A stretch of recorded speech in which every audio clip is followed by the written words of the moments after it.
Hey guys, welcome back to my channel. I know my face looks a little bare right now other than foundation, but that is because this is my updated top 5 concealer video. I haven't even checked when my last video was. Let me do that. Is this right? Has it been 2 years since I have posted this? I believe it has. So this is well overdue. Now, when I mentioned that I was going to film this video in another video of mine, someone commented and said, I can't wait for the concealer video. I really hope it's going to include application techniques. So I thought, you know what, let's make this a little bit different than my previous top 5 concealer videos. And I'm going to show you how I apply it, why I apply it that way. So let's jump in. Before I tell you my top 5, I might even have an honorable mention. I'm going to show you how I apply, and I'm going to use my Clinique Even Better All Over Concealer and Eraser. Now, if you've watched any of my Get Ready With Me's, tutorials, any of that, you know how I apply concealer, but I'm going to go over a little bit more of a concentrated way today. Now, I do already have a little tiny bit of corrector. I'm going to mention this one because it's actually marketed as a concealer, but I'm also going to put a card up if you want to see all about my correctors, my favorites, why I apply corrector, how you can apply corrector, kind of the same concept as this video, but for a color corrector, then I will put a card up for that. But I have been using the Clinique Airbrush Concealer a lot for this step. So that is what I have on just a little bit to correct that darkness before I go in and conceal. I also have a foundation on, but that is it. There are a couple of reasons why you would want a concealer in your routine.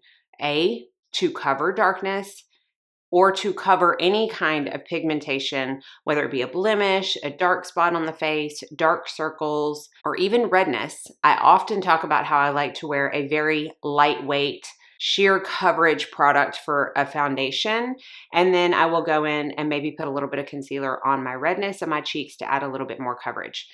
Another reason is to brighten an area. A lot of people like to have a little bit of a brighter under eye. I often hear, if I'm listening to a podcast or watching a video, I often hear people recommend going at least 1 to 2 shades lighter for their under eye concealer to really brighten that area. I am not in that camp. Personally, for myself, I like to stick to a more skin tone area. And then if I want to go in with a brightener to maybe pop an area out, I can do that too. Now, this concealer is a tad bit lighter. I would say probably half a shade lighter. This is the shade C in 28 Ivory. I really don't like to go much lighter than this. So I feel like the way to apply concealer nowadays, because I do think that every few months, maybe a couple times a year, there's this new trend of how to apply concealer. I don't think any trend is one size fits all. I think you can try it if you see it. If it works, great. If it doesn't, stick with what works for you. I technically don't really use this version, and that is when you put just a little bit on this inner corner, which is typically where we have our most darkness, right? In that little trough area. And then you take it and kind of pull it up, right? So that's going to give this eye a lifted effect. I'm also going to show you the 2 ways I like to blend out my concealer. I really have been loving using a brush lately. This is the Sephora Pro Foundation brush number 47. Now, this is the old version. They have redone this Pro line, but they still have a 47. So I will link to that. I just haven't tried it. So when I do this, I like to kind of tap this outer corner. I really don't want to move it much, right? Because the whole point is to give this illusion of a lift.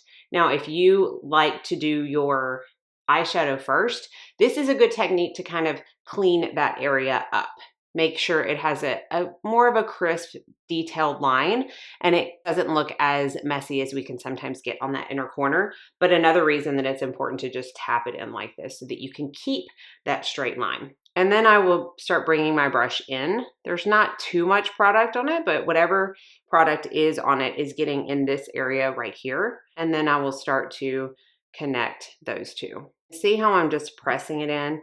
I do not like to buff concealer. I personally don't think concealer should ever be buffed out.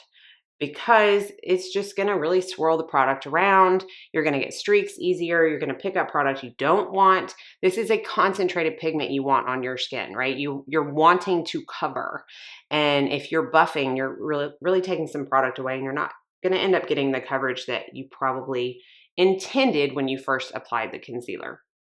So even though I have corrector on this side, you can still see that darkness right there. This, maybe you can still see a little bit of it because it's just something I live with. Like, that's fine. I'm human, I have skin, I have dark circles, but it definitely is more concealed on this side versus this side. Not a bad way to apply concealer by any means. I like to do it this way though. So my preference, especially as I get older, I'm going to be 42 in a couple of months, and I just feel like the age is really starting to show under my eyes. It's the thinnest skin on our face, probably our whole body, I believe.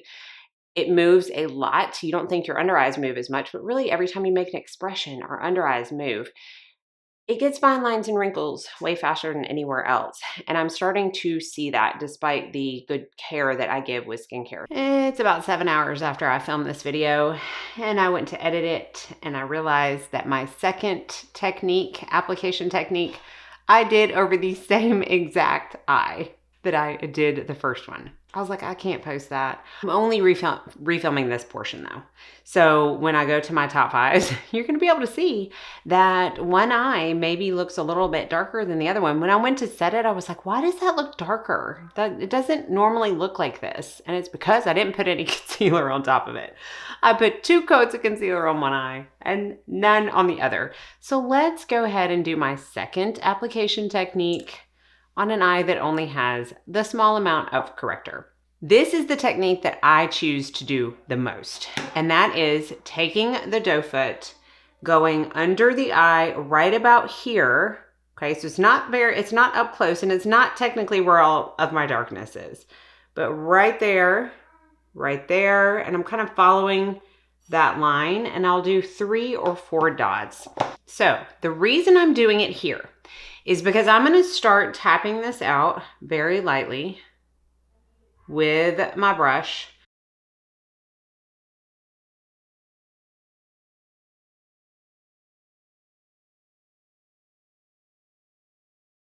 Lifting motion. I had put a dot pretty much right up here, so that's not an issue. You can still have that lifting effect, but I'm not going to get an overabundance of product in places I don't want it. I don't do the middle of the forehead, the nose, the cupid's bow, and the chin. I just don't feel like I need it on a daily basis. I do have a little tiny bit of discoloration right there. I like to put a little bit of concealer on. Zeus is playing with his toy. This is what happens at 6 o'clock at night. I should be in there cooking dinner, and I'm just so mad at myself for doing the wrong eye.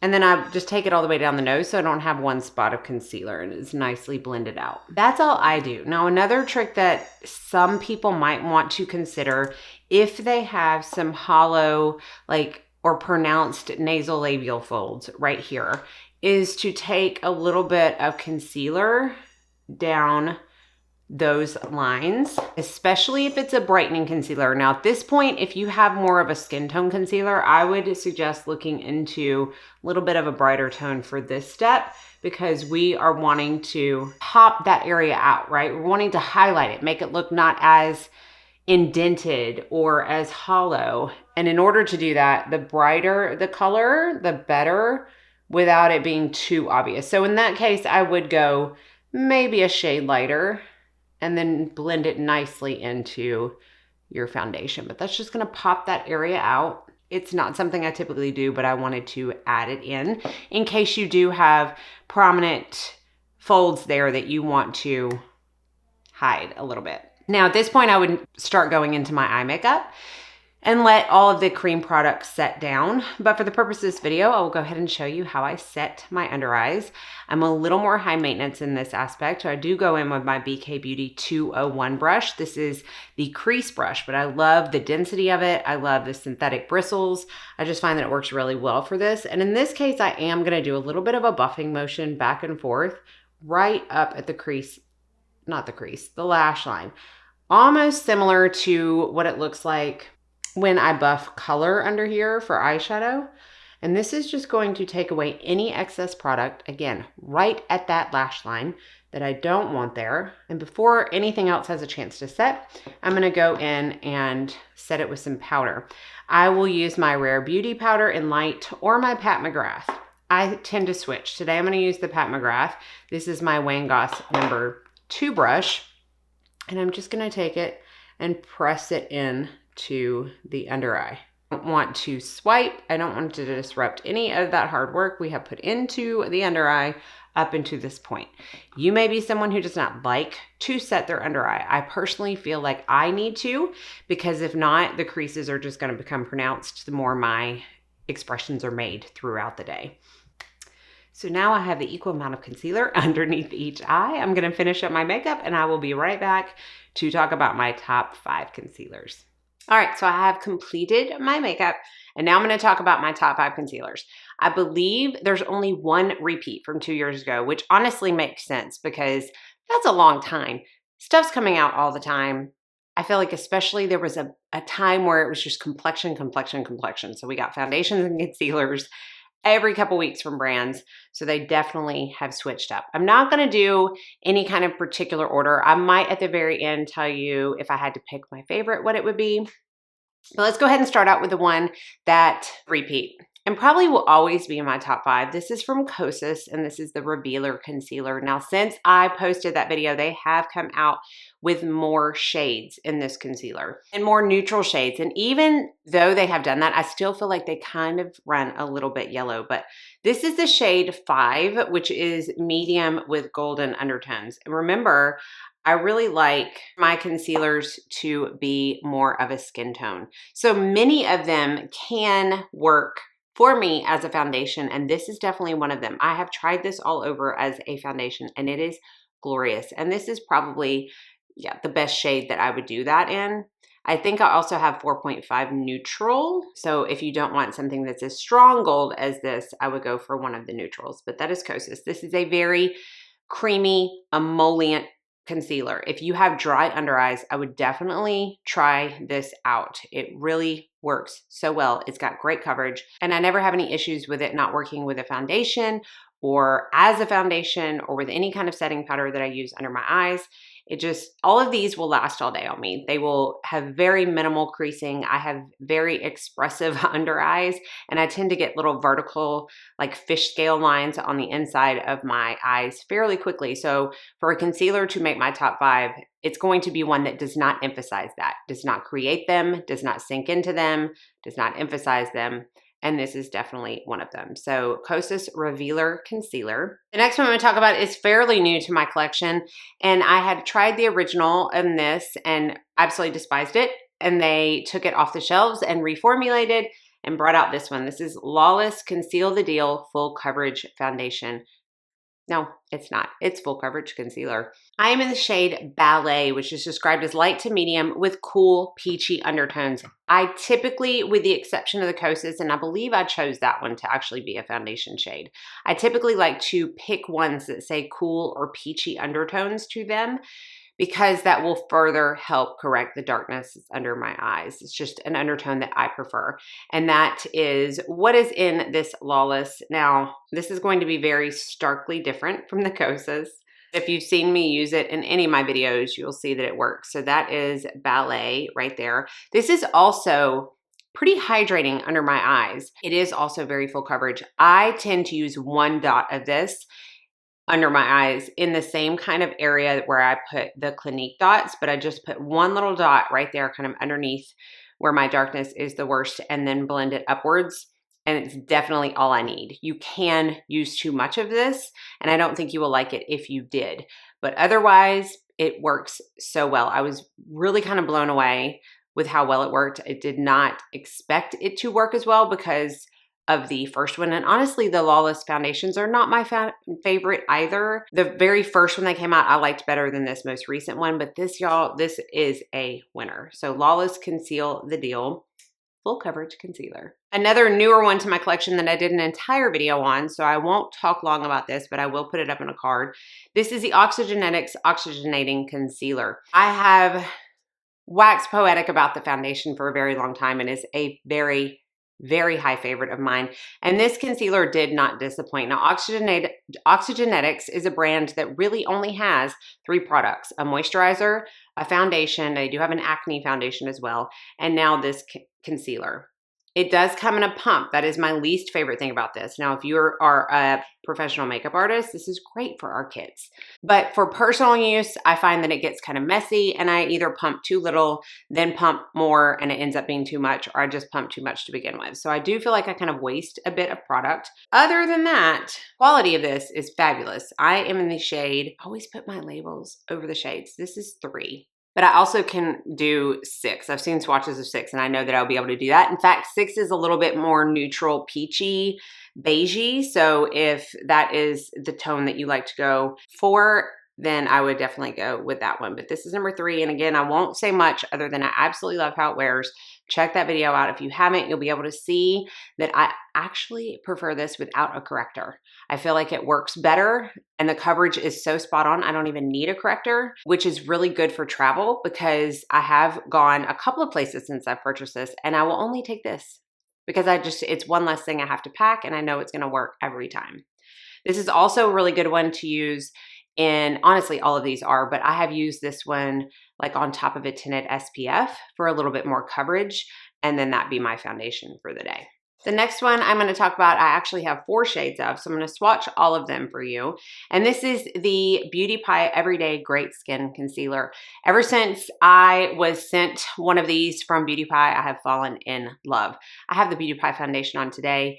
Honestly, one of my favorite brands. They just don't do wrong, and I love this concealer. Now, this is not as moisturizing as a couple of the ones I've already talked about. So I feel like if you have oily skin or more normal under eyes, you would appreciate this one a little bit more than some of the more emollient formulas. But I don't have an issue with this drying my under eyes out. I don't feel like it emphasizes anything. It wouldn't be my favorites if it did. It just wears really well. Beauty Pie has a tinted primer that is very pretty, and I like to wear that and use this for a little bit of extra coverage on top, and it just creates this beautiful canvas. So this is shade 200, 300, 400, and 500. Now, it may be a little hard to tell on camera, but the 200 is definitely a pinker undertone. So if you have lighter skin, or if you like a brighter under eye and you have a little bit of darkness, I would go for that if you're around my skin tone. The 300 has a little bit more yellow in it, but it's not so much to look too yellow.